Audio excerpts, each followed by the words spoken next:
Hey guys, nandito ako ngayon sa malapit sa Oton Covered Gym, yung gilid ng Oton Public Market. And for today's vlog, samahan nyo ako sa 100 peso ukay challenge.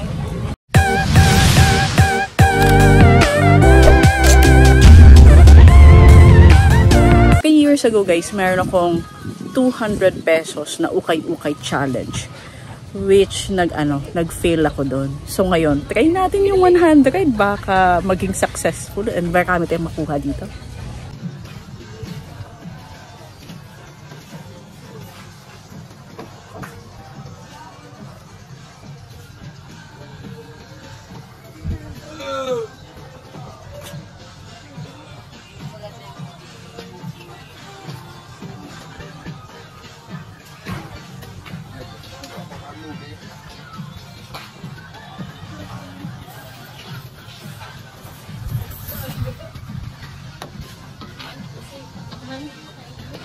Man shorts.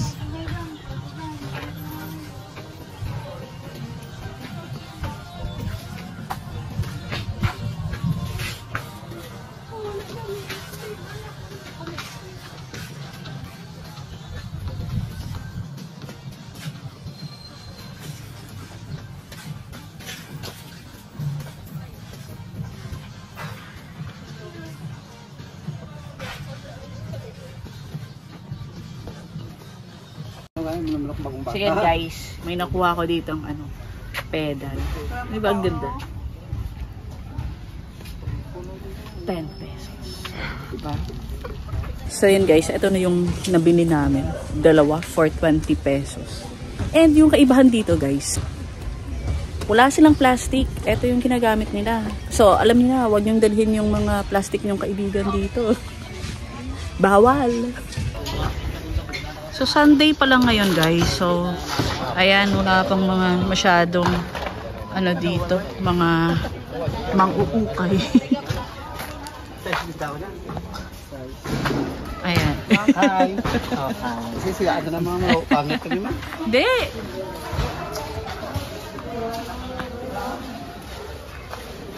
So yan, may mga shoes din pala dito guys. Kaya natin magtanong dito. Kaya tingnan natin yung mga shoes nila. Or hindi ko alam kung legit o hindi.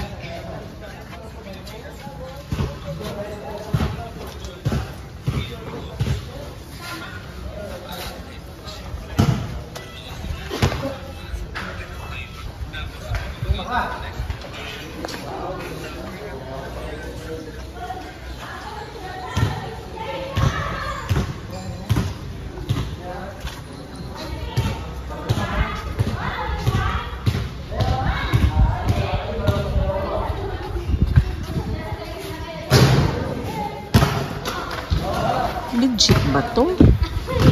Legit ba? Parang hindi ko alam.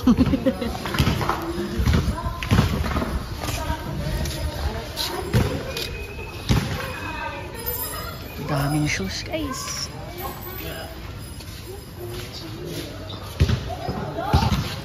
So yun guys, yung mga shoes dito, depende daw yung yung price. Eto, tinanong ko kanina saan ba? Eto. 450.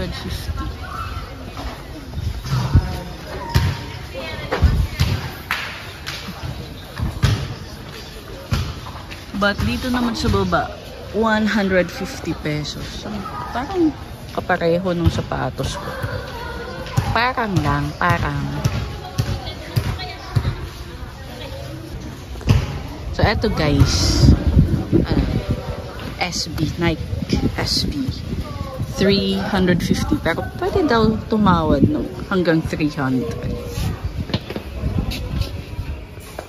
Yung binabalik-balikan ko dito na all items for 5 pesos, close pa. Bukas pa daw. Nako. May nakita ako dito guys na blouse na 10 pesos.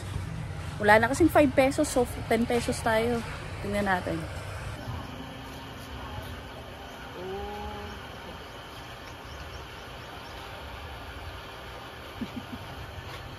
Pwede na to, pwede na for 10 pesos.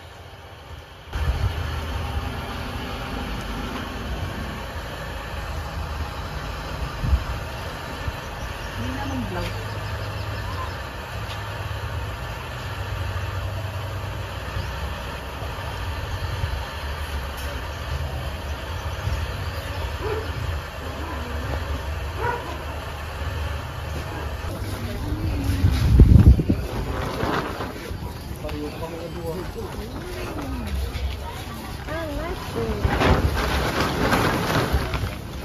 So, eto na guys yung last na nabili ko. Tingnan natin mamaya pagdating sa bahay. Isa-isahin natin. One eternity later. So, eto na guys yung binili ko kanina. Eto yung Uniqlo na polo shirt. Ayan. Uniqlo for 10 pesos. And yung pedal, 10 pesos din. So, eto, 20 pesos. So, eto naman guys yung another 10 pesos na parang long sleeves. So, partner ko to sa sa slacks. Ayan. For 10 pesos only. Ang maganda dito kasi parang meron siyang iba yung sa baba niya. Ano ba tawag dito? Line. Ayan. 10 pesos. So, eto guys, another 10 pesos. Pero gusto ko yung yung fabric niya kasi ang lambot. Partner ko dito sa sa slacks or sa skirt. Ayan. Ang ganda din ng kulay niya. For 10 pesos. So, meron na tayo 10 dito. Tapos, 10 sa polo shirt na Uniqlo. 10 din kanina dun sa sa gray na long sleeves and 10. So, that's 40 pesos. So, meron pa tayong 60 pesos.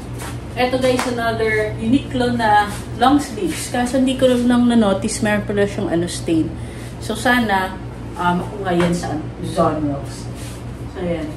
Tamang-tama talaga siya sa Tamang-tama talaga siya. Sa akin. Fit na fit. So, ang dami ko ng long sleeves. For the slacks and skirts. If bibili naman tayo guys ng mga long sleeves sa sa mall, usually yung maabot yan ng nag-range ng 500 up yung prices. Pero dito sa ukay-ukay, bago pa naman siya, bago pa naman yung itsura niya. So, this is only 10 pesos. Eto guys, another 10 pesos. Gustuhan ko kasi manipis na yung tela niya. Very cool lang din. Very simple na V-neck na blouse.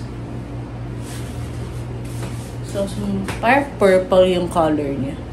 So, sa mga titas ko dyan na mahihilig sa purple, nako, pag nakita to, baka sabihin, akin na lang! Eto guys, simple lang na na blouse na may lace. And then garterize yung dito niya. So, 10 pesos din. Eto guys, na t-shirt na pang tulog. Tapos, eto, pajama. Ayan. Yung pajama, siya, 20 pesos. And itong shirt, another 10 pesos. So, overall, 100 lahat yung nagastos ko sa ukay-ukay today. As you can see guys, naging successful tayo sa 100 peso ukay-ukay challenge for today's video. So, the best na pumunta doon sa mga ukay-ukay stalls doon sa malapit sa Oton Public Market is during Monday because Monday yung market day ng Municipality of Oton. Sayang nga lang guys at close yung stall na binibilhan ko ng tig 5 pesos na mga blouses and shirts. But then again, pwede naman tayong bumalik doon next time. So, sana nag-enjoy kayo sa video na to. And if you guys like this video, please give it a thumbs up. And don't forget to subscribe. See you on the next one. Stay safe, guys.